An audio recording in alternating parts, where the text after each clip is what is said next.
आज हम आपको उत्तर दे रहे हैं। जानकी जी सुनो, मैया कैकेयी के चरणों की शपथ आपको साक्षी मानकर हम प्रतिज्ञा करते हैं कि राम के जीवन में एक ही जानकी थी, एक ही जानकी और एक ही जानकी रहेगी। वही रावण को मार सकता है जिसके जीवन में प्यारे एक जानकी होगी।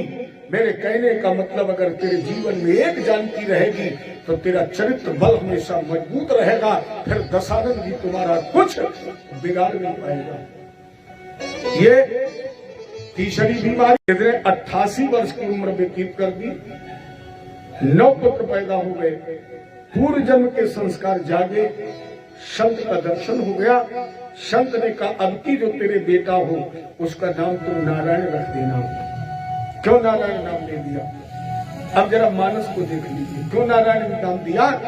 बाबा ने लिखा सागर सुमरन जे नर करही, ते गो पद इव भवनिद तरही, नाम लेत भो सिंधु सुखाही, करहु विचार सुजन मन माही, जाकर नाम मरत मुख आवा, अधमौ मुकुट होई सुत गावा, गीध अधम खग आमिष भोगी, और दीनी गति जही जाचक योगी, गीध अजामिल गजगण खाऊ, मुकुट भये हरि नाम प्रभाऊ, सुमिर पवन सुत पावन नामू, अपने बस कर राखेऊ रामू, उल्टा नाम जपत जग जाना, वाल्मीक भय ब्रह्म समाना, भाव कुभाव अनक आलसहु, जपत नाम मंगल दस।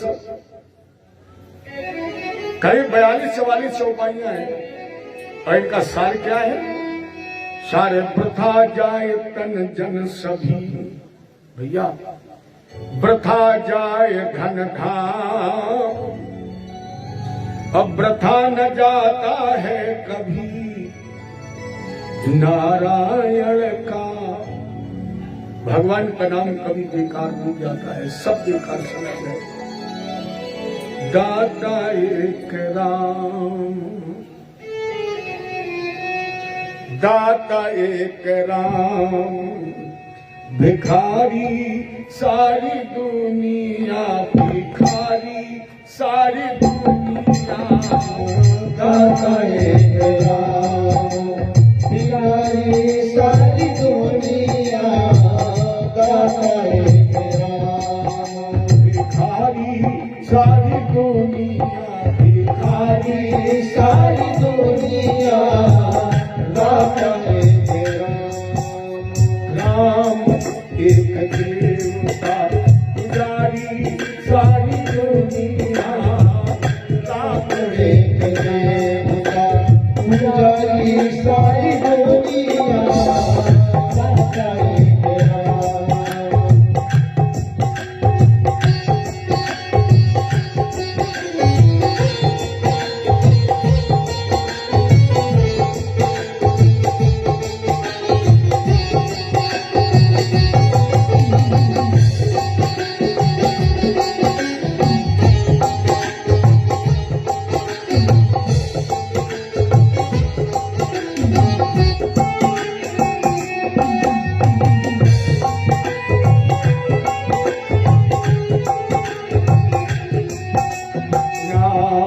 का प्रकाश जब अंदर जगाएगा, राम का प्रकाश जब अंदर जगाएगा, प्यारे प्रभु का तू दर्शन पाएगा, प्यारे प्रभु का तू दर्शन पाएगा, ज्योति की उजियारी सारी दुनिया, उजियारी सारी दुनिया, दाता एक राम, उजियारी सारी दुनिया, दाता एक राम।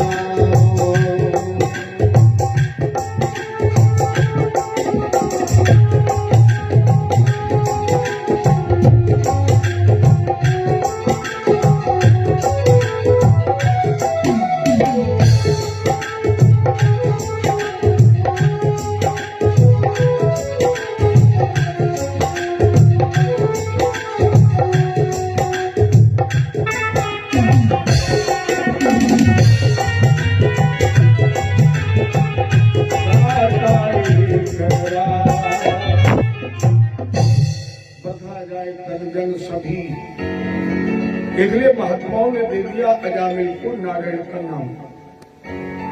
अब इसने सोचा बच्चे का नाम तो रखा नहीं है, उसी दिन से स्मरण करने लगा। समय आने पर 10वें बच्चे का जन्म हुआ, नाम रख दिया नारायण। सबसे छोटा है और विशेष इसलिए होता है छोटे बच्चे पर, तो 24 घंटे साथ रखता था, माने एक एक क्षण इसके चित्त में नारायण का चिंतन हो रहा था। जब पूर्ण 100 वर्ष की उम्र हो गई तो सा एवं वर्तमानों के मृत्यु काल उपस्थिति, जैसे उम्र 100 वर्ष की पूर्ण हुई, अजामिल के मृत्यु का समय आ गया, कुशासन पर लिटा दिया गया। अजामिल ने चूंकि जीवन पर्यंत अपराध किया था, चोरी, हिंसा, डकैती, कत्ल किया था, इसलिए काले काले यमदूत गले में फांसी का फंदा पड़ गया और जैसे प्राण खींचे, यमदूत प्राण खींचने लगे।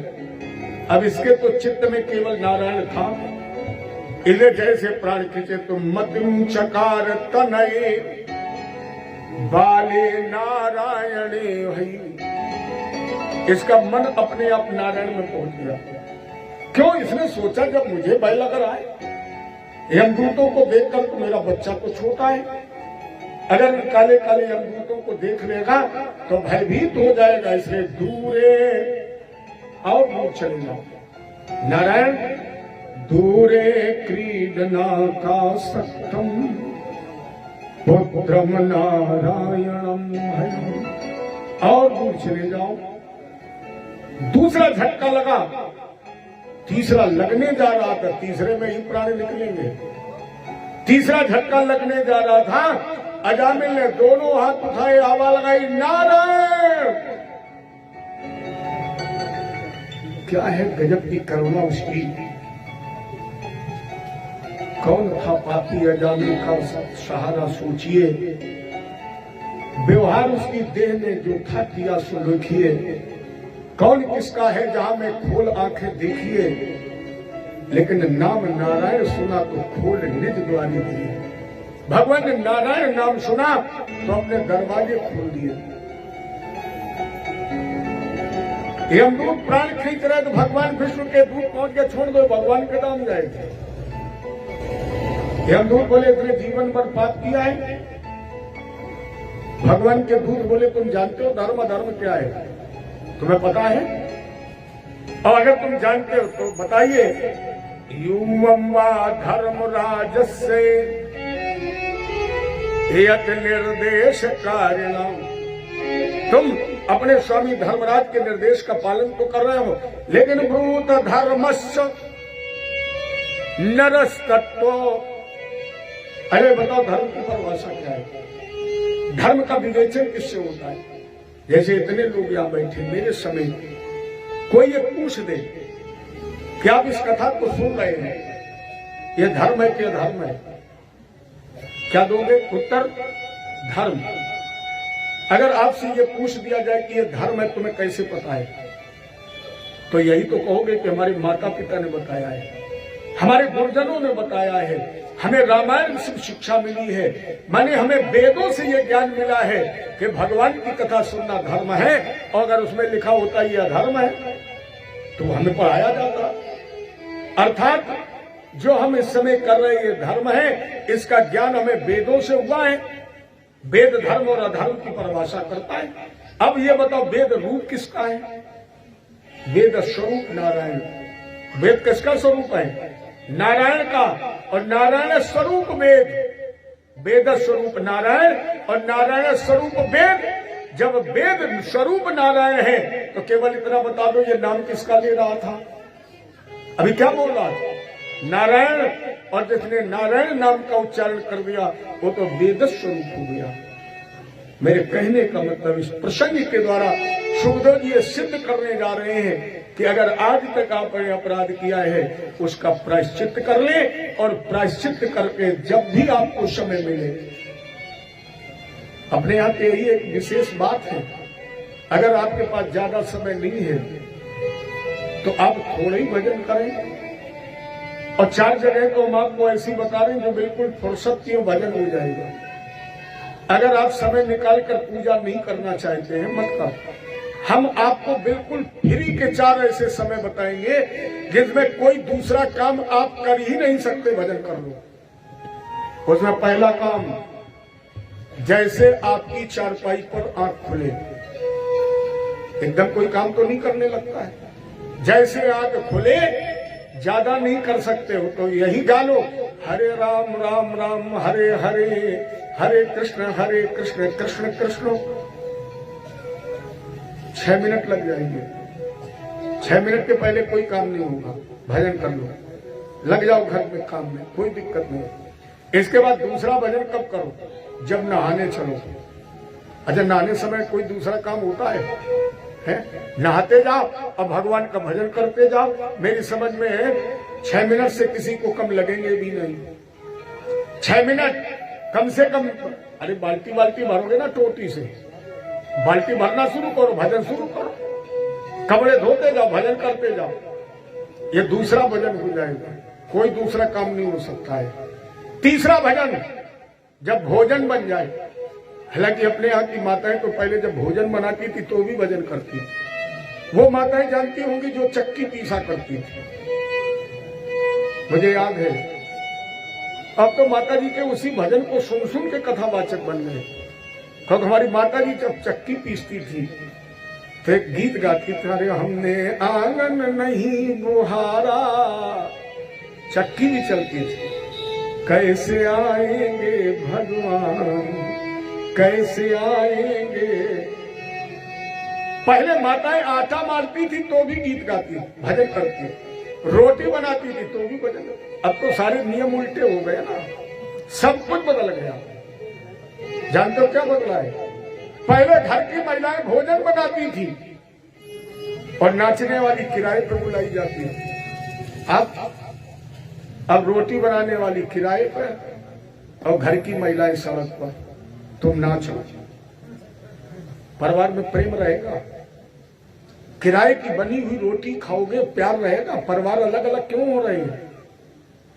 इसमें दोष किसी का नहीं है, ये हमारी आपकी व्यवस्था का दोष है। क्योंकि आपको याद होगा जब घर की महिलाएं भोजन बनाती थी और कोई व्यक्ति पूरा भोजन कर ले, पूरा, तो भी हमारे घर की माताएं, बहुएं, बेटियां कहती भैया एक और ले लो। अच्छा, एक नहीं आधी ले लो। अच्छा, आधी नहीं, एक और ले लो। कहीं तो लोग इतनी 420 करते थे, बोले हमारे यहाँ नियम है कि जब तक दोबारा न परसा जाए भोजन ही पूरा नहीं हुआ। और किराए वाले में जानते हो, अब तो परसने वाला पूछता है गुरुजी, और गुरुजी शर्म करते हो तो 2-3 दिन में मरे।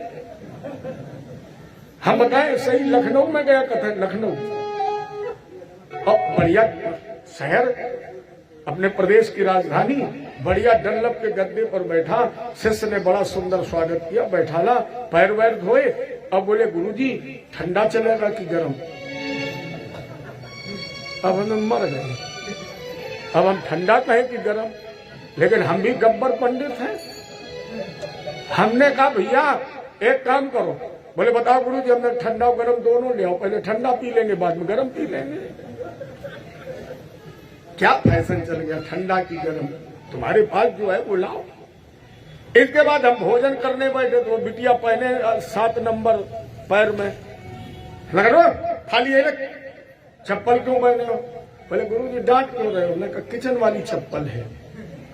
हमने कहा भोजन बाद में करेंगे, पहले किचन दिखाओ। बोले किचन देख करके क्या करोगे? हमने कहा ये देखना है तेरे किचन में क्या कांटे बिछे हैं।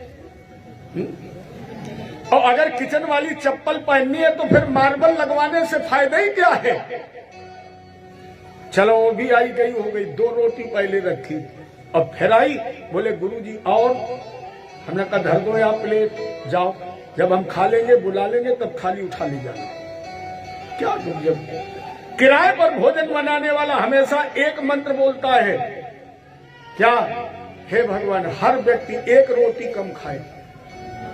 50 रिश्तेदार होंगे, 1-1 रोटी कम खाएगा तो कितनी रोटी बच गई? 50 की मेहनत बच गई। वहां प्रेम कहाँ रहेगा? कहां प्यार रहेगा?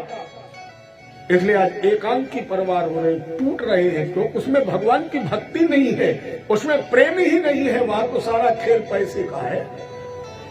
पहले लोग सुबह उठते थे, नित्य क्रिया के लिए 2-2, 3-3 किलोमीटर चले जाते थे। अब सरकार ने कितनी बढ़िया व्यवस्था की है।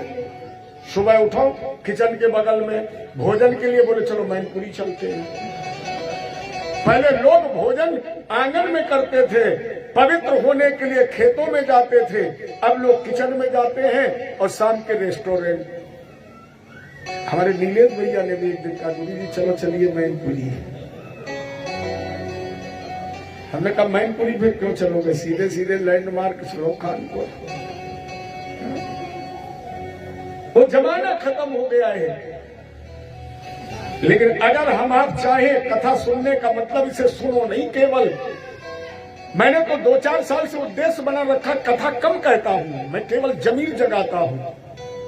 कम से कम पुरानी सभ्यता में लौटिए, पुरानी संस्कृति को अपना लीजिए। और प्यारे, जिस दिन भारत का नागरिक अपनी भारतीय संस्कृति को अपना लेगा, उस दिन आप निरोगी हो जाएंगे, आप अपने आप स्वस्थ हो जाएंगे। और जब तक पश्चिमी सभ्यता में, याद है मुझे, परीक्षित तुम्हें याद होगा, अगर तुमने खड़े खड़े पानी पिया होगा और पिता माँ की या बाबा की नजर पड़ गई तो वहीं आप बैठ जा, बैठ के पानी पियो। और अब तो बाबा खुद है बफर सिस्टम में, तो पता नहीं भगवान को क्या बनता है। किचुआ जैसे क्या होता बेटा, वो चाऊमा उतना नहीं है, चाउमीन। हम रोज इसे याद करते, हम चाउमीन भूल जाते, चाउमाऊ याद आ जाता। देखो, भले सफारी सूट खराब हुई जाए, आधा मुंह के अंदर आधा बाहर लगे, कैसे जैसे मरे हुए जानवर पर गीत। यही पोजीशन होती है। हमने देखा कुछ बारातों में गोल गप्पा पे लाठी चलती है। एक बारात में गए, मैं कान पकड़े, भैया हाथ पे कहूं बारात ही नहीं है। क्यों हम अंदर बैठे बाहर चले, और जनाती बाराती में केवल बाराती में चले। हमने अपने यजमान से कहा, भैया बाहर क्या हो रहा है? बोले गुरु जी चुप्पा ही बैठो, वो जड़ाका खिंची है।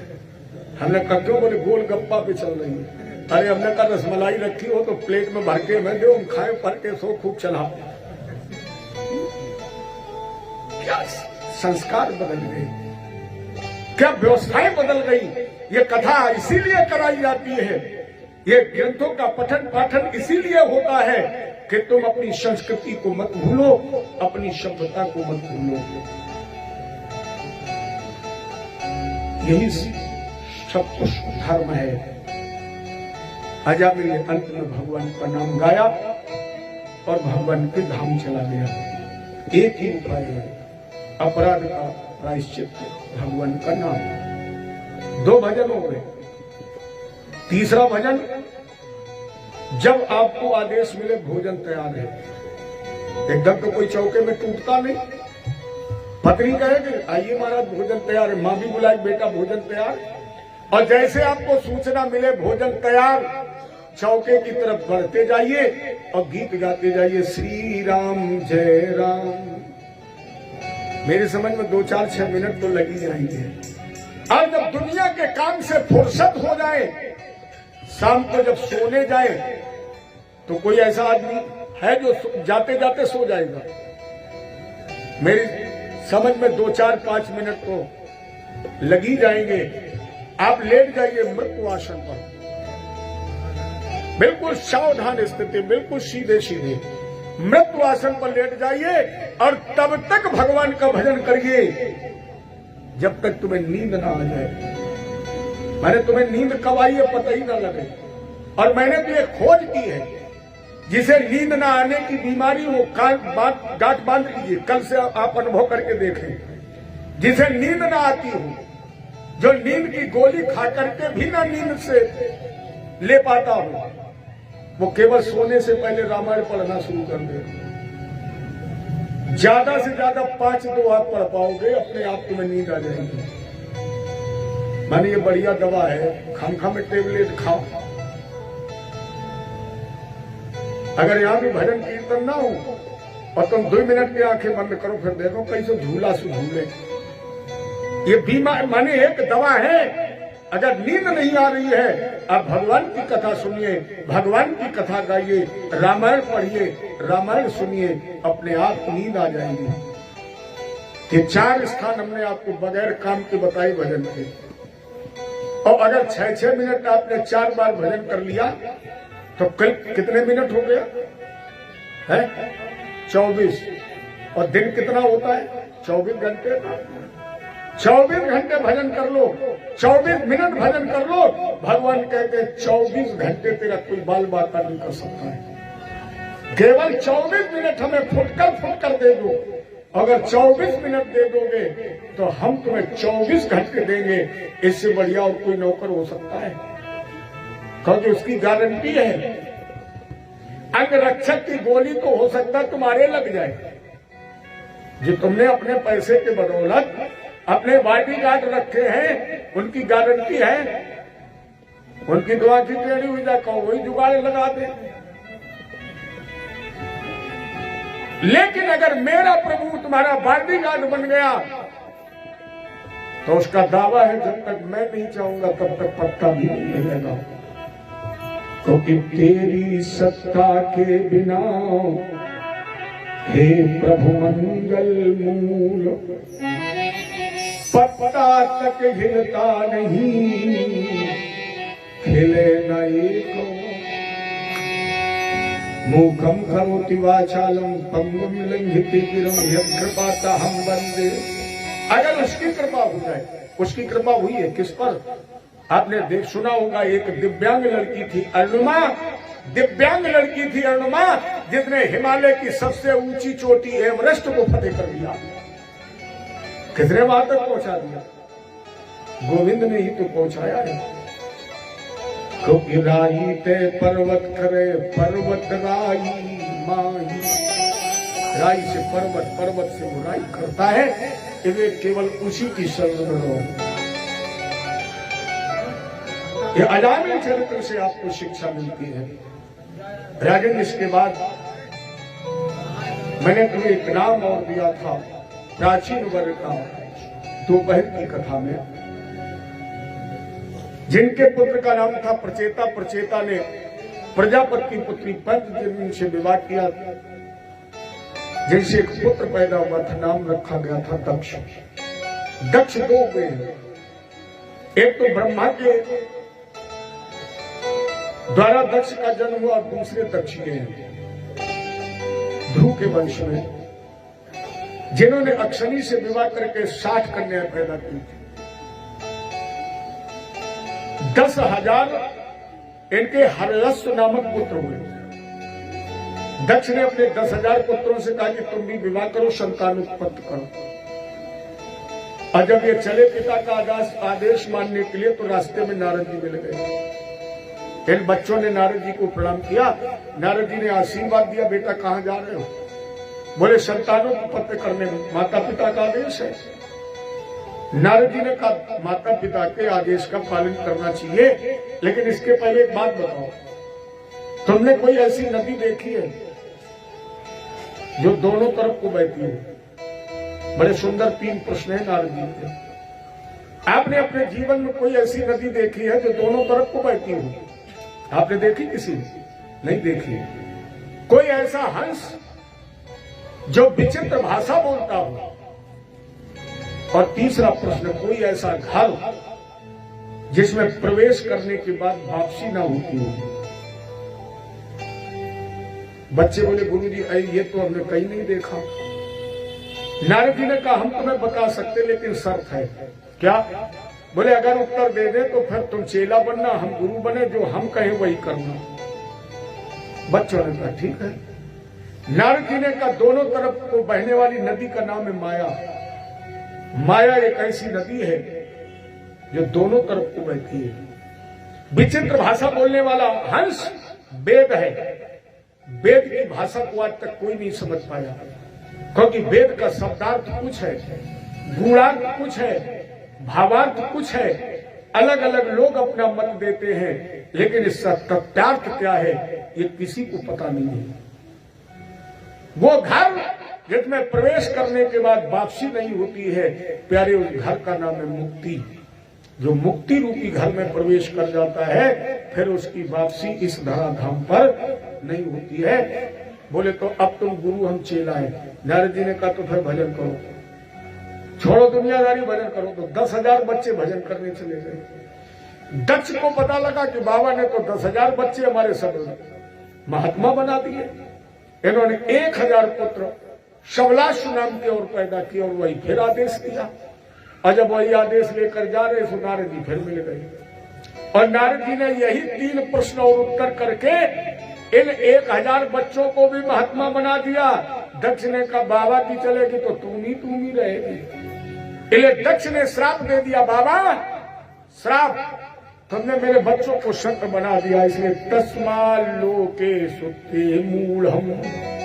दक्ष ने कहा मूर्ख, हम तुम्हें श्राप देते ना भवेत भ्रमता पदम, तुम्हारे पैर कहीं रुकेंगे ही नहीं, तुम हमेशा भागते रहोगे। और जब तुम भागते रहोगे तो किसी को उपदेश नहीं कर पाओगे, ना तुम तो दुनिया बाबा ही बना दोगे।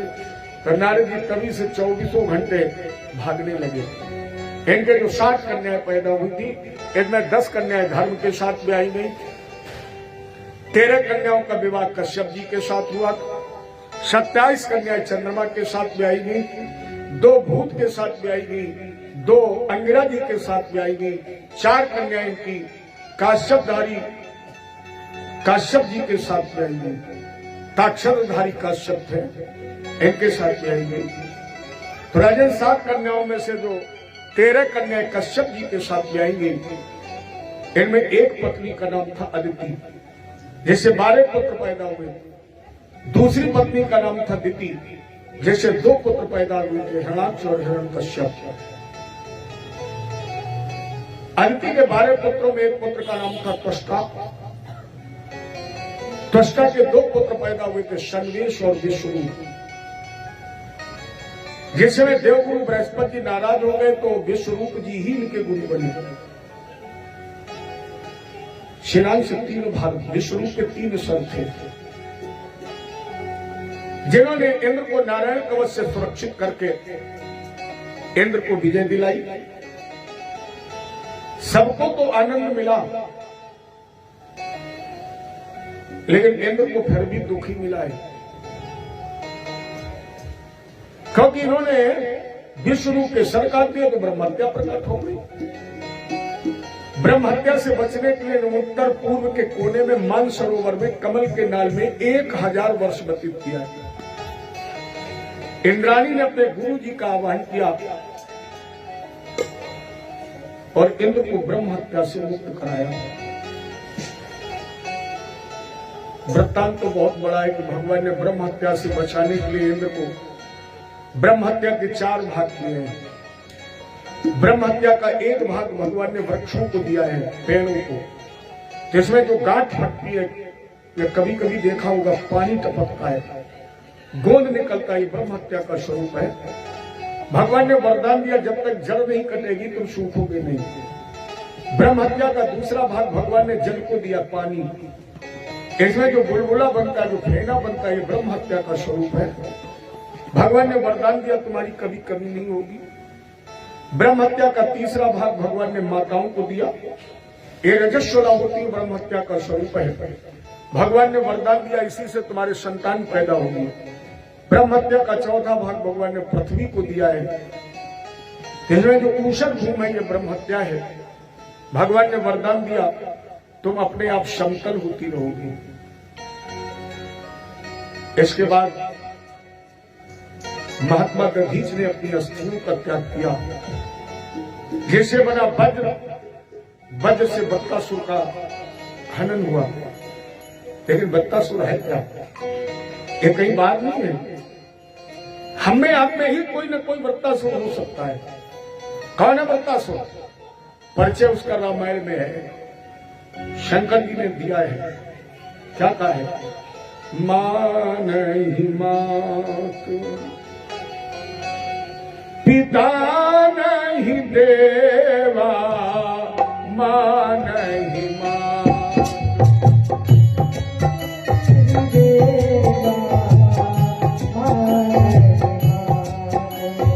माँ नहीं मात, पिता नहीं देवा, साधु सन करवा वही सेवा। माँ नहीं मात, पिता नहीं देवा, साधु सन करवा वही सेवा।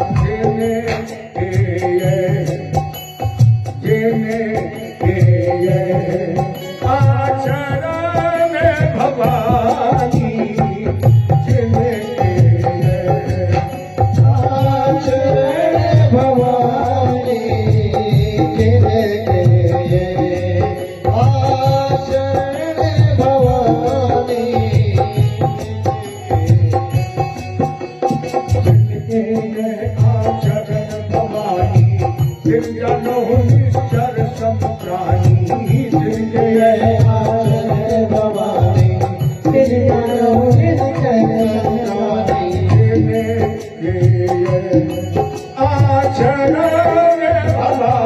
भवानी,